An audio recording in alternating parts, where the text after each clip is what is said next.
बहू की पलटी काया। सीमा सोफे पर लेटी मोबाइल में खेल रही है। उसके आसपास संतरे के छिलके फैले हुए हैं, जिसे देखकर सास चिढ़ जाती है। अरे सीमा उठ जा, कुछ साफ सफाई कर ले घर की। लेकिन सीमा के कान पर जूं तक नहीं रेंगती। वो सोफे पर लेटी ईयरफोन लगाए मोबाइल में गेम खेलती रहती है। ये देखकर सासू माँ को गुस्सा आ जाता है और वो वहां से चली जाती हैं। खाना बना देती हूँ काफी नहीं है, जो अब घर की सफाई भी मुझसे ही कराएंगी। थोड़ी देर बाद सास खांसती हुई फिर आ जाती है। तुझे घर में फैला काम नहीं दिख रहा क्या? मैं अकेली लगी हूँ, चल मेरा हाथ बटा, तबीयत ठीक नहीं है मेरी। जवाब में सीमा बस हंस देती है, जिससे सास को और गुस्सा आता है। अरे फुहड़, घर के कामों में मेरा हाथ बटा दिया कर। शादी को इतना समय हो गया, लेकिन अभी तक नई नवेली बनी फिर रही है। मायके वालों ने पता नहीं किस गंदगी की पोटली को हमारे सर मत दिया। तो आपने भी कोई बहू के लिए शादी नहीं की थी? पति देश से बाहर चला गया और मुझे यहाँ छोड़ गया, ताकि मैं नौकरानी बन ससुराल वालों की सेवा करती रहूं। एक नंबर की काम चोरी है। बस बैठे हुए या तो फोन चलवा लो या बातें घुमवा लो। बस कोई खाना अपने हाथ से खिलाने का मन नहीं करता इसका। घर तो मैं साफ कर लूंगी, कम से कम अपना कमरा ही साफ कर ले। वहाँ की बदबू सहन करना किसी के बस की बात नहीं। हर समय पड़े रहने से शरीर को जंग लग जाता है, जंग। सास की किसी बात का बहू पर तिनके भर असर नहीं होता। एक दिन सास बहू एक साथ बैठी होती है तो पता चलता है कि कुछ दिन के लिए बुआ सास रहने आ रही हैं। ओहो, अब वो क्यों आ रही हैं? अरे भाई क्यों ना है? उसका भाई का घर है।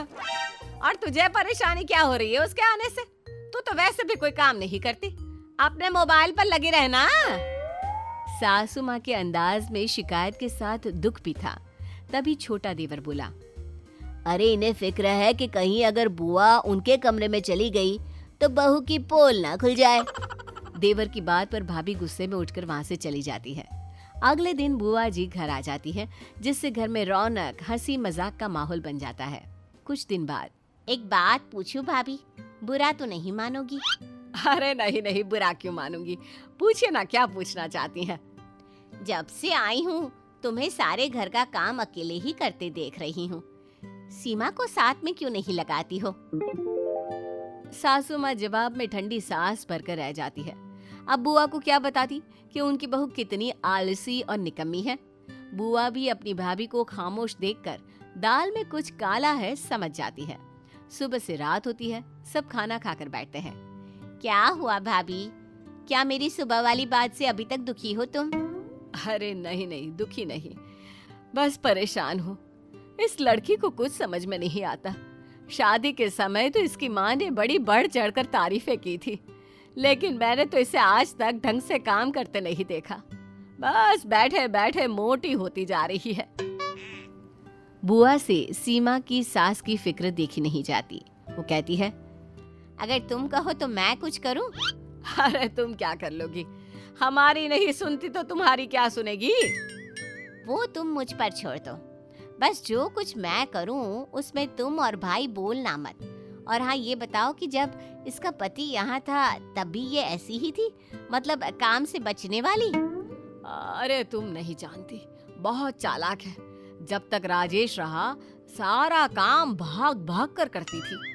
बुआ भाभी की सारी बात सुन के सीमा के कमरे में जाती है। एक आध घंटे सीमा से बातचीत के बाद वो आंखों में चमक लिए अपने कमरे में आ जाती है। अब रोज यही होने लगता है।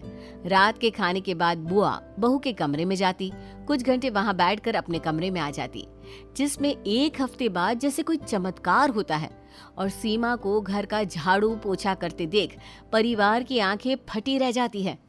अरे बुआ ने ऐसा कौन सा जादू कर दिया जो सीमा इतनी बदल गई? अब काम से बचने वाली और घर में एक चम्मच भी इधर से उधर नहीं रखने वाली बहू पूरे घर को चमकाने में लग गई। सबसे ज्यादा हैरत में डालने वाली बात ये थी कि वो ये सारा काम खुशी खुशी कर रही है, जिसका राज तो अब घर में सबको जानना था। आखिर ये सीमा से कहती क्या है जो कुछ ही दिनों में वो इतनी बदल गई? अरे ये तो मुझे भी जानना है, पर दीदी ने बोला कि हम उनके काम के बीच में कुछ ना बोले। कुछ दिन बीतते हैं, पर अब सास से बात जाने बिना रहा नहीं जाता। और एक रात जब बुआ सीमा के कमरे में जाती है तो मौका देख सास भी दबे पांव कमरे की तरफ आकर दरवाजे से कान लगाकर खड़ी हो जाती है और अंदर होने वाली बातचीत को सुनने की कोशिश करती है। देखो बुआ, अब अच्छी लग रही हो ना? अरे बिल्कुल, तुम खुद ही देखो कितना फर्क पड़ा है तुम पर। पर बुआ, कितने दिन और ये सब करना पड़ेगा? अगर ऐसे ही रहना है तो सारी जिंदगी करना पड़ेगा। पर बुआ, उसके लिए मैं जिम भी तो जा सकती हूँ ना। स्लिम और स्मार्ट होने के लिए घर का काम करना जरूरी थोड़ी ना है। अरे पागल है क्या? अपनी सास को देखा है, जिंदगी में कभी जिम नहीं गई, बस घर का काम किया और हेल्दी खाना खाया। अब बता जरा, देखने पर कहीं से 2 जवान बच्चों की माँ और सास लगती है। देख, मैंने तुझे पहले दिन भी बताया था, आज भी कह रही हूँ, ये सारे जिम एक तरफ और घर का जिम एक तरफ। घर का जिम? बिल्कुल, घर का काम करते वक्त तुम्हारी हर वो एक्सरसाइज हो जाती है जो वो जिम में कराते हैं, और फ्री में। बता, अब उसका मुकाबला क्या कोई जिम कर सकता है? हाँ बुआ। तभी सास भी कमरे में आ जाती है। वाह दीदी, मानना पड़ेगा। अब इसे कहते हैं ना, हिंग लगे ना फिटकरी रंग चोखा। कमरा तीनों के ठहाकों से गूंज उठता है। आज सीमा की सास का मन हल्का हो जाता है। बुआ की वजह से आज उसकी बहू सास की इज्जत और मदद दोनों करने लगती है। वो आगे जाकर बहू को प्यार से गले लगा लेती है। बेटा, आज मुझे तुझ में बेटी दिखाई दे रही है, तो फिक्र मत कर। जल्द ही मैं राजेश से बात कर तुम्हें भी विदेश भेजने की बात करूंगी। डोंट वरी मम्मी जी, मुझे कोई जल्दी नहीं है। काम से बचने के लिए मैं आज तक ये सब कुछ करती रही। I am sorry. अच्छा, चलो अब सो जाते हैं।